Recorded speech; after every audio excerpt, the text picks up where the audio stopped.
বিশ্বকবি হিসেবে তিনি বিশ্ববন্দিত। বাঙালির মননে এবং সত্তায় চির উজ্জ্বল তিনি। কিন্তু শিশু রবিকে আপনি কি চেনেন?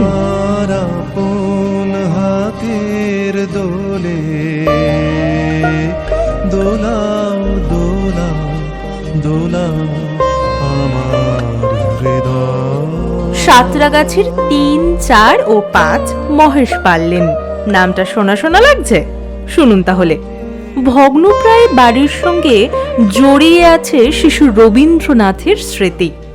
কি স্মৃতি, কেমন স্মৃতি? আরো স্পষ্ট করে বললে, নিতপর রবীন্দ্রনাথের স্মৃতিতে আজও মগ্ন এই বাড়ি।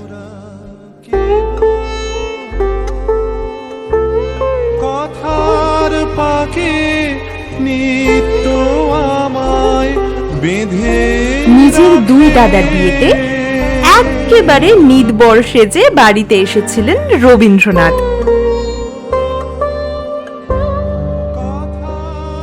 মহেশ পাল লেনের চট্টোপাধ্যায় পরিবারের কর্তা শ্রী হরদেব চট্টোপাধ্যায় ও দেবেন্দ্রনাথ ঠাকুর ছিলেন অভিন্ন হৃদয় বন্ধু।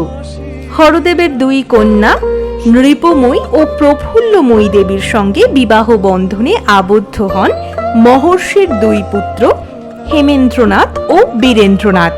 1863 সালের 26শে নভেম্বর সেজদা হেমেন্দ্রনাথের বিয়েতে বরযাত্রীর সঙ্গে নিতবর হয়ে এসেছিলেন এই শিশু রবি।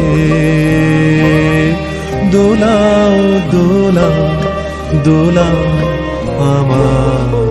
২ বছর পর 1866 সালের 18ই ফেব্রুয়ারি নদা বীরেন্দ্রনাথের বিয়েতেও নিতবর হয়ে চট্টোপাধ্যায় পরিবারের এই বাড়িতে এসেছিলেন ৫.৫ বছরের রবি।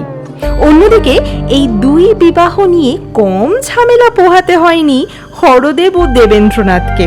কারণ মহর্ষিরা ছিলেন পিরালি শ্রেণীর ব্রাহ্মণ ও ব্রাহ্ম এবং হরদেবরা রাঢ়ী শ্রেণীর কুলীন ব্রাহ্মণ।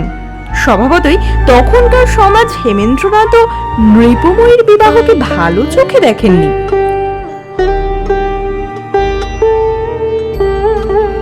শোনা যায় বিবাহ বন্ধ করার জন্য নানা চেষ্টা করেছিল উচ্চবর্গীয়রা। গোলযোগের আশঙ্কায় পুলিশ প্রহরায় ব্রাহ্মমতে ছেলেদের বিয়ে দিয়েছিলেন দেবেন্দ্রনাথ।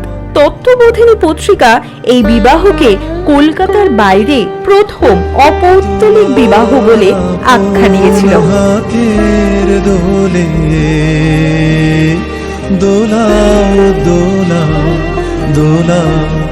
আমার হৃদয়